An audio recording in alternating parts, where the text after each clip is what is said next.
सभी भैया बहन को दीदी का प्रणाम। आज हम पढ़ने जा रहे हैं कक्षा नवम क्षितिज पाठ्य पुस्तिका से पाठ 12 कैदी और कोकिला। इसका हम पढ़ेंगे भाग 2। इसका हम पूर्व में भी अध्ययन कर चुके हैं। इसके अंदर कैदी और कोकिला मतलब कि कोकिला यानी कोयल और कैदी जो ब्रिटिश शासन के समय, अंग्रेजी शासन के समय जो व्यक्ति स्वतंत्रता में सेनानी रहे या देश को आज़ाद कराने के लिए जिन्होंने अपनी लड़ाई लड़ी, ब्रिटिश सरकार के द्वारा उन्हें गिरफ्तार कर लिया गया, तो उनको जेल में बंद होने पर भी समान कैदियों की तरह ही उनका अपराध अलग था, फिर भी उनको उन्हीं सामान्य कैदियों की तरह रखा गया और उन्हीं के साथ में रखा गया। तो जो जेल की दीवार पर कोयल बैठी हुई थी वो उन कैदियों का अपनी दर्द भरी आवाज़ में वर्णन करती हैं। अब हम विस्तार पूर्वक पढ़ेंगे। काली तू रजनी भी काली, शासन की करनी भी काली, काली लहर कल्पना काली, मेरी काल कोठरी काली, टोपी काली कमली काली, मेरी लोह श्रृंखला काली, पहरे की हूँ कृति की ब्याली, तिस पर है गाली ये आली। इस काले संकट सागर पर मरने की मदमाती, कोकिल बोलो तो अपने चमकीले गीतों को क्यों खोकर हो तैराती, कोकिल बोलो तो तुझे मिली हरियाली डाली, मुझे नसीब कोठरी काली, तेरा नभ पर मैं मेरा 10 फुट का संसार, तेरी गीत कहावे वाह, रोना भी है मुझे गुनाह, देख विषमाता तेरी मेरी, बजा रही तिस पर रण भेरी। अब हम विस्तार पूर्वक पढ़ते हैं। काली तू रजनी भी काली, शासन की करनी भी काली, काली लहर कल्पना काली, मेरी काल कोठरी काली, टोपी काली कमली काली, मेरी लोह श्रृंखला काली, पहरे की हूँ कृति की ब्याली, तिस पर है गाली ये आली। अर्थात के यहाँ पर कवि इस भावार्थ के माध्यम से कहता है कि अंग्रेजी शासन के दौरान जेलों में स्वतंत्रता सेनानियों के साथ हो रहे घोर अत्याचार का वर्णन किया गया है। काले रंग के हमारे समाज में फैले दुख और अशांति का प्रतीक माना गया है, इसीलिए कवि ने यहाँ हर चीज को काला बताया है। कवि कैदी के माध्यम से कह रहा है कि कोयल तू खुद काली है, पर यह रात भी घोर काली है, और ठीक इसी तरह अंग्रेजी सरकार द्वारा की जाने वाली सारी करतूतें यानी हरकतें वो भी काली ही है, और जेल में की काली चार दीवारी में चलने वाली हवा भी काली है। अर्थात कि वहाँ का जो उस समय वातावरण बना हुआ है वो सब क्या है, काला ही नजर आ रहा है। रजनी रजनी यानी यहाँ पर रात्रि। मैंने अरुण कहता है कि मैंने जो टोपी पहनी हुई है वह भी काली है, और जो कंबल में ओढ़ता हूँ वह भी काला है, मैंने जो लोहे की जंजीरें पहन रखी है वो भी काली है, और इसी वजह से हमारे अंदर आने वाली कल्पनाएं भी काली हो गई है। अर्थात हमें इतनी यातनाओं को अर्थात इतनी दुख दर्द को सहना पड़ता है कि हमारे ऊपर दिन भर नज़र रखने वाले पहरेदारों की हुंकार यानी आवाज़ भी गाली भी सुननी पड़ती है, जो किसी काले सांप की भांति हमें डसने को दौड़ती है। तो कवि कहता है कि वहाँ पर उनको हर चीज़ काली नज़र आती है, और वहाँ पर उनको अपना जीवन ही अंधकार में या काले से मतलब अंधकार से सा दिखाई प्रतीत होता है। इस काले संकट सागर पर मरने की मदमाती, कोकिल बोलो तो अपने चमकीले गीतों को क्यों कर होते राती, कोकिल बोलो तो। अर्थात कभी अब ये नहीं समझ पाता है कि अपने कोयल स्वतंत्र होने के बाद भी इस अंधेरी रात में कारागार के ऊपर मंडराकर अपनी मधुर आवाज में गीत क्यों गा रही है। मतलब उसका यहाँ आने का क्या भाव है कि वो स्वतंत्र है, कहीं भी आ जा सकती है, फिर भी वो इसी कारागार अर्थात जेल के आसपास ही मंडरा करके वो क्यों मधुर आवाज में गीत गा रही है। क्या वह इस संकट में खुद को इसलिए ले आई है कि उसने मरने की ठान ली है, अर्थात वो भी स्वतंत्रता सेनानियों के साथ में अपने आप को देश के लिए बलिदान करना चाहती है। इसका कोई लाभ होने वाला नहीं है, इसीलिए कैदी कोयल से पूछ रहा है, हे कोयल बताओ तुम क्यों इस विपरीत परिस्थिति में आज़ादी की भावना जगाने वाले गीत गा रही हो। यहाँ जो घूम घूम कर ये गीत गा रही हो, तुम्हारा उससे क्या मतलब है। तुम भी क्या अपने देश पर अपने प्राणों की बाजी लगाना चाहती हो।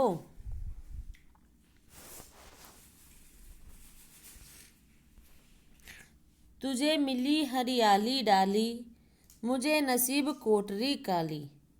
तेरा नभ भर में संचार, मेरा 10 फुट का संसार।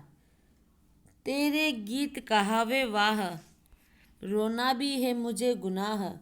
देख विस्माता तेरी मेरी, बजा रही तिस पर रणबीरी।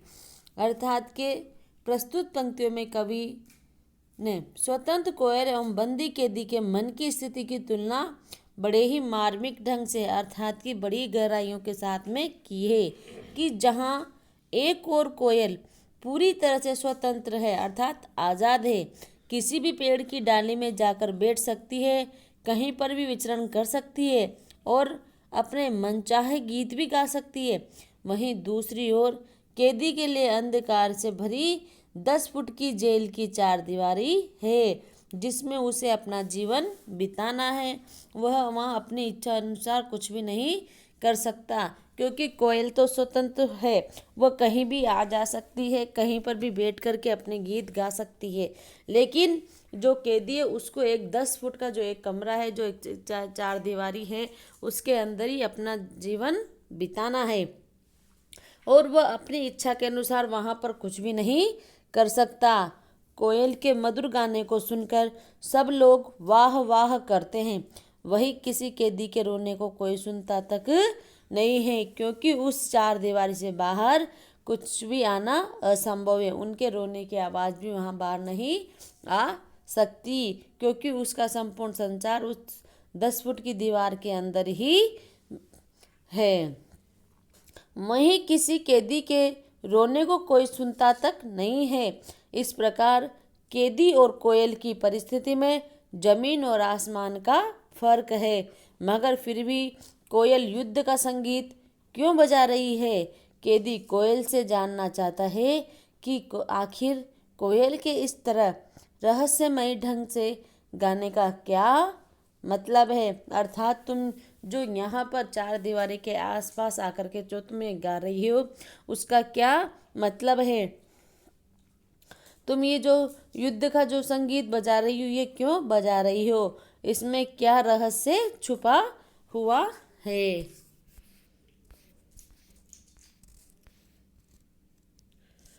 इस हुक कृति पर अपनी कृति से और कहो क्या कर दूं, कोकिल बोलो तो। मोहन के वृत्त पर प्राणों के आसाव किसमें भर दूं, कोकिल बोलो तो। अर्थात कवि कहता है कि कोयल और कैदी दोनों के अंदर स्वतंत्रता की प्रबल भावना को दिखाया गया है कि जहां कोयल अपनी जोशीले गाने से देशवासियों में विद्रोह को जागृत कर रही है, वहीं कैदी स्वतंत्रता के लिए लगातार अंग्रेजी सरकार की यातनाएं सहन कर रहा है। इसीलिए कवि ने यहाँ कोयल की आवाज़ और कैदी के लिए आज़ादी का संदेश बताया है कि जिसे सुनकर कैदी कुछ भी करने के लिए तैयार हो सकता है। इसीलिए इन पंक्तियों में कैदी कोयल से पूछ रहा है कि कोयल मुझे बताओ कि मैं गांधी जी के द्वारा चलाए जा रहे इस स्वतंत्रता संग्राम में अर्थात आज़ादी की लड़ाई में किस तरह अपने प्राण झोंक दूं।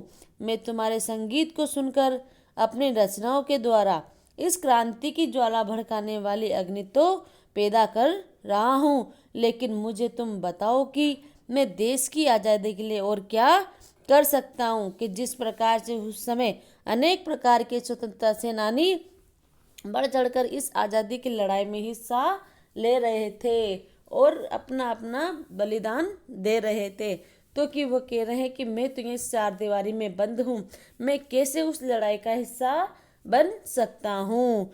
तुम मुझे ये बताओ कि इस क्रांति की ज्वाला भड़काने वाली अग्नि को तुम कहाँ से पैदा कर रही हो। मैं देश की आज़ादी के लिए और क्या कर सकता हूँ। सभी भैया बहन को दीदी का प्रणाम। हमारा पाठ यहीं समाप्त होता है। अब हम प्रश्नोत्तर करेंगे। कोयल की कूक सुनकर कवि की क्या प्रतिक्रिया थी। कोयल की कूक सुनकर कवि को लगता है कि कोयल कोई संदेश लेकर आई है, संदेश विशेष है, तभी वह अर्धरात्रि में आई है, नहीं तो सुबह की प्रतीक्षा करती। क्वेश्चन नंबर 2, कवि ने कोकिल को बोलने के लिए किन कारणों की संभावना बताई है।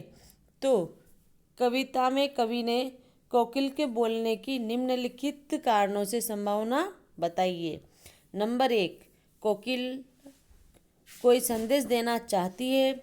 दूसरा, उसे कोई समस्या है। तीसरा, समस्या अत्यंत गंभीर है, इसीलिए वह सुबह होने की प्रतीक्षा नहीं कर पाती। कोकिल को लेखक की जंजीरों को देखकर दया आती है और वो उन्हें खोलना चाहती है। पांचवा, रात की कालीमा के सहारे अपने काले कष्ट को दूर करना चाहती है। प्रश्न नंबर 3, किस शासन की तुलना तम के प्रभाव से की गई है और क्यों। अंग्रेजी शासन की तुलना कवि ने अंधकार के प्रभाव से की है, क्योंकि अंग्रेजी सरकार की कार्यप्रणाली अंधकार की तरह काली है। यहाँ अन्याय अंधकार का प्रतीक है, क्योंकि अंग्रेजों की शासन प्रणाली अन्यायपूर्ण थी। क्वेश्चन नंबर 4, कविता के आधार पर पराधीन भारत की जेलों में दी जाने वाली यंत्रणाओं का वर्णन कीजिए। तो कविता के आधार पर हम यह कह सकते हैं कि तत्कालीन समाज में अंग्रेजों द्वारा भारतीय कैदियों की तरह तरह की यातनाएं दी जाती थी। जैसे उन्हें अंधेरी कोठरी में जंजीरों से बांधकर रखा जाता था। उस कोठरी का क्षेत्र बहुत सीमित था, वहाँ कैदियों का रहना मुश्किल था तथा इस काल कोठरी में रोना भी गुनाह था। ऐसा करने से अंग्रेजों द्वारा सजा दी जाती थी। भाव स्पष्ट कीजिए। मृदुल वैभव की रखवाली सी कोकिल बोलो तो। तात्पर्य कोयल की मीठी तथा कोमल आवाज़ से है। उसकी आवाज़ में मिठास होने के बाद भी जब वह वेदनापूर्ण आवाज़ में चीख उठती है तो कवि उससे उसकी वेदना का कारण पूछता है। हूँ मोट खींचता लगा पेट पर जुआ, खाली करता हूँ ब्रिटिश अकड़ का कुआं। अंग्रेजी सरकार कवि से पशुओं के समान परिश्रम करवाते हैं। कवि के पेट पर जुआ बांधकर कुएं से पानी निकाला जाता है, परंतु इससे भी वे दुखी नहीं होते तथा अंग्रेजी सरकार के षड्यंत्र को विफल कर उनकी अकड़ को समाप्त कर देना चाहते हैं। क्वेश्चन नंबर 6, अर्धरात्रि में कोयल की चीख से कवि को क्या अंदेशा है। आधी रात में कोकिला की चीख से कवि को यह आशंका होती है कि कोकिला को किस प्रकार का कष्ट है। कवि को लगता है कि वह किसी डाकू की कैद में है, जो कि उसे पेट भर खाने को नहीं देता। उसे तरह तरह की मानसिक तथा शारीरिक यातनाओं को सहना पड़ता है। क्वेश्चन नंबर 7, कवि को कोयल से ईर्ष्या क्यों हो रही है? कवि को कोयल से ईर्ष्या इस हो रही है, इसका सबसे बड़ा कारण कोयल की स्वतंत्रता तथा कवि की पराधीनता है। कवि अंग्रेजी सरकार की काल कोठरी में कैद है, परंतु कोयल हरियाली डाली पर रहती है। वह पूरे आकाश में स्वतंत्र उड़ सकती है, परंतु कवि की दुनिया काल कोठरी के अंधकारमय जीवन में सिमट कर रह गई है। कोयल गीत गाकर अपनी खुशी जाहिर कर सकती है, परंतु कवि के लिए रोना भी गुनाह है, जिसकी उसे सजा मिल सकती है। क्वेश्चन नंबर 8, कवि की स्मृति पटल पर कोयल गीतों को कौन सी मधुर स्मृतियां अंकित है, जिन्हें वह अब नष्ट करने पर तुली है? कवि ने स्मृति पटल पर कोयल के गीतों की कुछ मधुर स्मृतियां अंकित की है। कोयल हरी डाली पर बैठकर अपने मधुर वैभवशाली आवाज से संपूर्ण सृष्टि को अलंकृत करती है। उसके मधुर गीतों से उसकी खुशी झलकती है।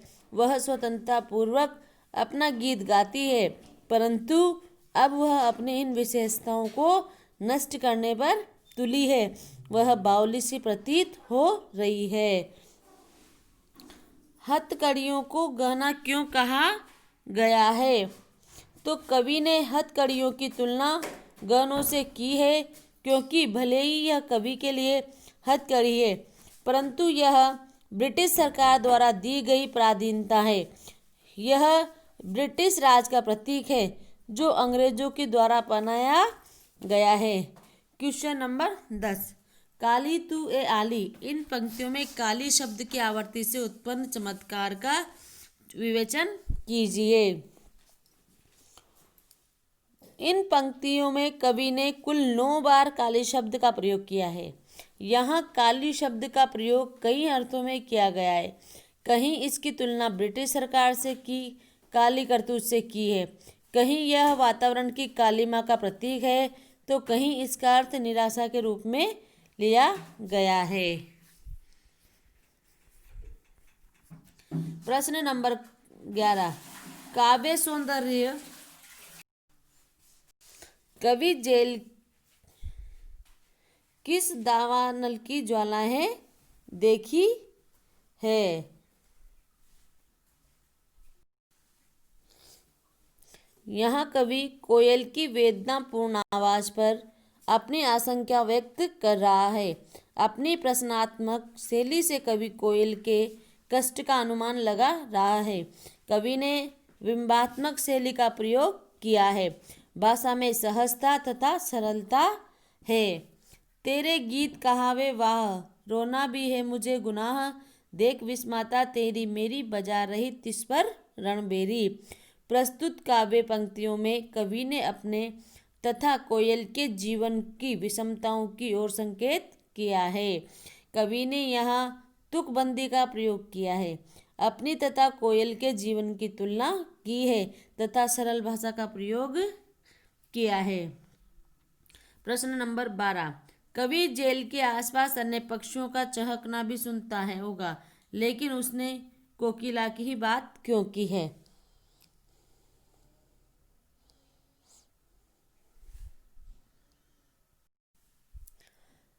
यहाँ कोकिला भारत माता का प्रतीक है। कोकिला रात के समय नहीं बोलती है। उसकी आवाज़ से कवि को वेदना की अनुभूति होती है, अतः रात को उसका इस प्रकार से करुण स्वर में गाना आने वाले किसी संकट का प्रतीक है।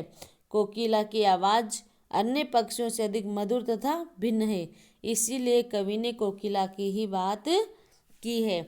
आपके विचार से स्वतंत्रता सेनानियों और अपराधियों के साथ एक सा व्यवहार क्यों किया जाता होगा?